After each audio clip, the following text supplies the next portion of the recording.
Alright, so hey guys, what's up? It's Bricks Galore here, and today we're going to be talking about maybe a controversial topic, but I just thought it would be a fun video and definitely an opinion I have and something to talk about, and that is Lego getting worse? Is it going on the downtrend? Do I think that it's getting less popular?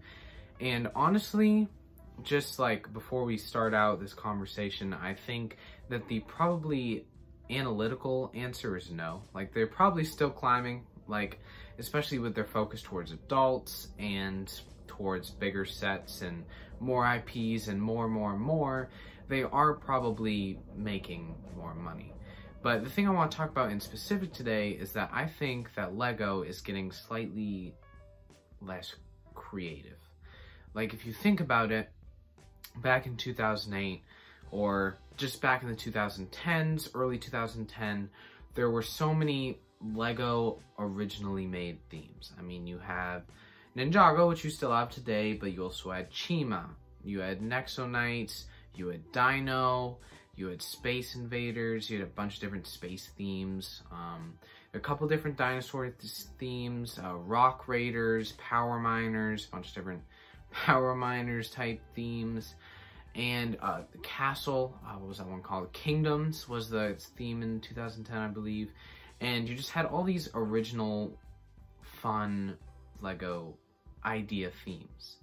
And today I just want to talk about how I kind of miss that, and how I think Lego might be moving in the wrong direction in terms of creativity for a company that prides themselves in creativity.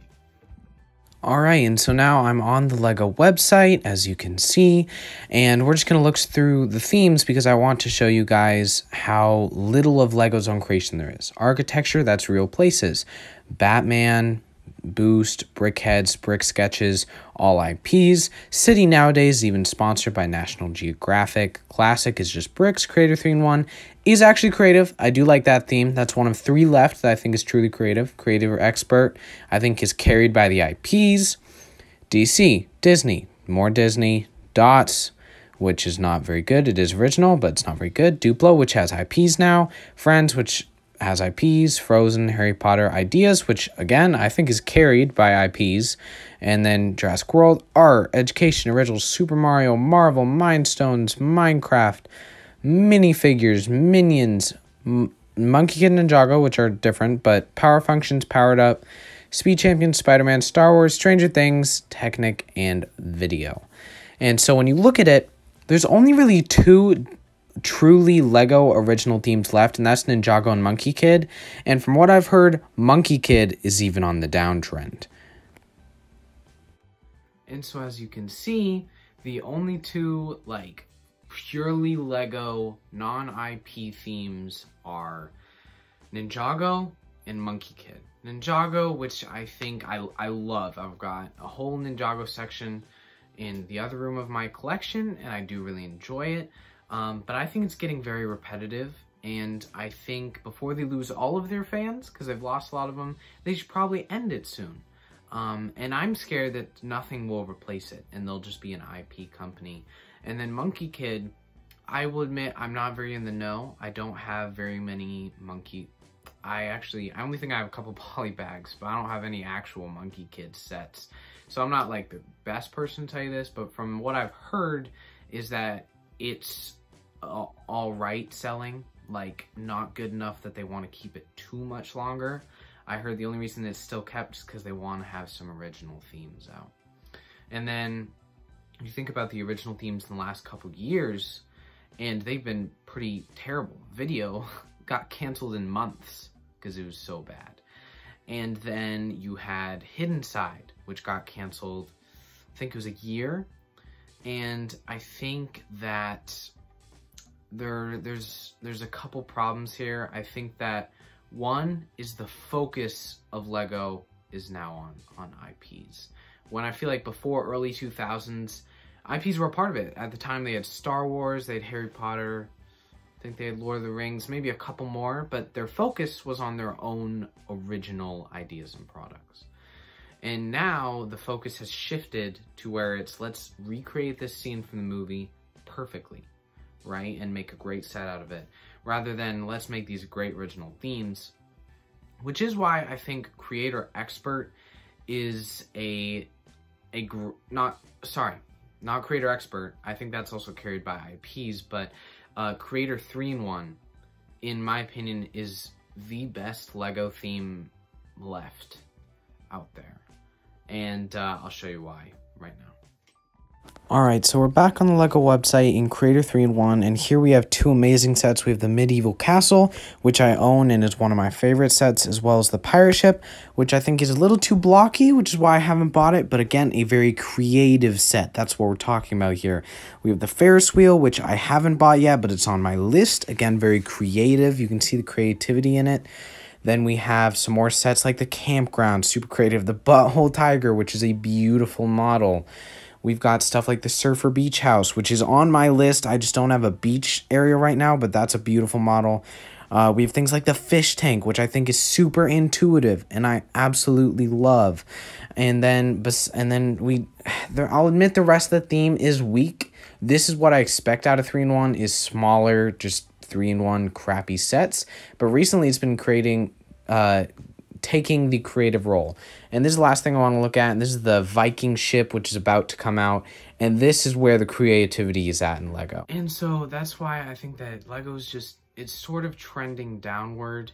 And also, this actually wasn't supposed to be a part of the video. I've gone on a little Creator 3-in-1 rant, but that's why I think that theme is so great, because all of their creative ideas, they just say, we can't make a theme, let's put in a 3-in-1 set, right? And so that's why I think so many of the recent ones are really, really good. And so I just think LEGO, I don't love the current direction. So while I love that I can have a Star Wars, Marvel, right, and Jurassic World, like tons of different IPs that I can make scenes out of, and of course behind me, all you see is IPs. Right, that's just how I currently have this studio set up, but I have a whole shelf full of Chima. I have multiple shelves full of Ninjago, and I have space in my city dedicated to Nexo Knights, right? I miss the original LEGO themes, and I was too young to like grow up with Castle or Space. And so I'm just sad, and Space I understand because we have Star Wars nowadays, right? And I do love that theme, and so I don't think a space theme would do very well, so I understand that. But like a castle theme, from what I've been told, the Medieval Castle has sold great. That's why they're coming out with a really big one, which I plan on buying, because they make great castles. When I think LEGO, one of the first couple things that comes to my mind is castles. LEGO makes great castles. But when you think about it, besides the Medieval Castle, which again, great set, and I'm so glad they released one. The only ones that have come out recently are the Hogwarts ones, and I wouldn't really count that. That's not your traditional LEGO castle, where it's gray and yellow and all those fun yellow colors. I mean, LEGO colors, sorry. And so, I think the point of this video is just to sort of, to hope that LEGO will introduce some new of their own themes. Like, for example, this Legoland exclusive new set, Mythica, based off the new land in Legoland, the park. I was so excited when I first saw this. I was like, finally, a new intuitive LEGO theme. I was so happy. Even though, to be honest, I don't like this set very much. I think I will buy it to show that I want original themes, and because it's a Legoland exclusive, and those are very cool, and I think I'm going to Legoland in a few months here, and so I'll be able to pick it up.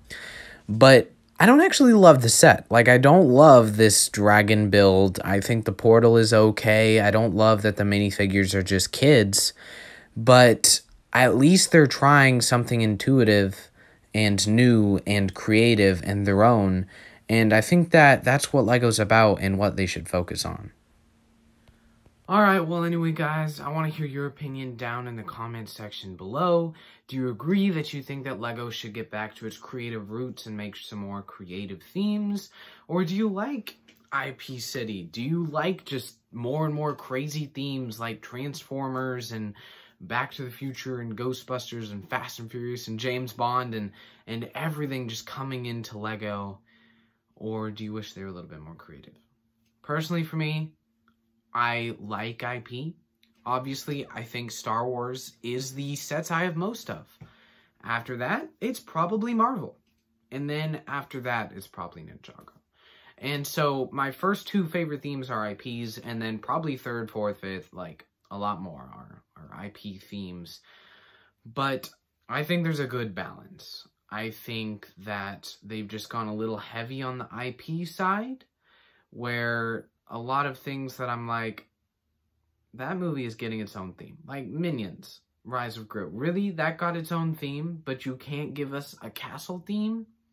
Like Lightyear is getting its own theme, but you can't give us a castle theme. Like, don't get me wrong, I am going to pick up probably 2 of the 3 Lightyear sets. I like them. But if you said, do you want a Lightyear theme and 1 castle set, or a castle theme and 1 Lightyear set, I definitely pick castle theme, 1 Lightyear set, you know? I think that there's a good balance that has sort of been tilted. And, yeah, so that's just what I think. Remember to leave your comments down in the comment section below. If you made it this far in the video, thank you so much for watching. Please subscribe, like, tell your friends, as obviously I'm a very small YouTuber and struggling to get motivation to create content. So anyways, thank you guys for watching, and I'll see you guys later on Bricks Galore. Bye.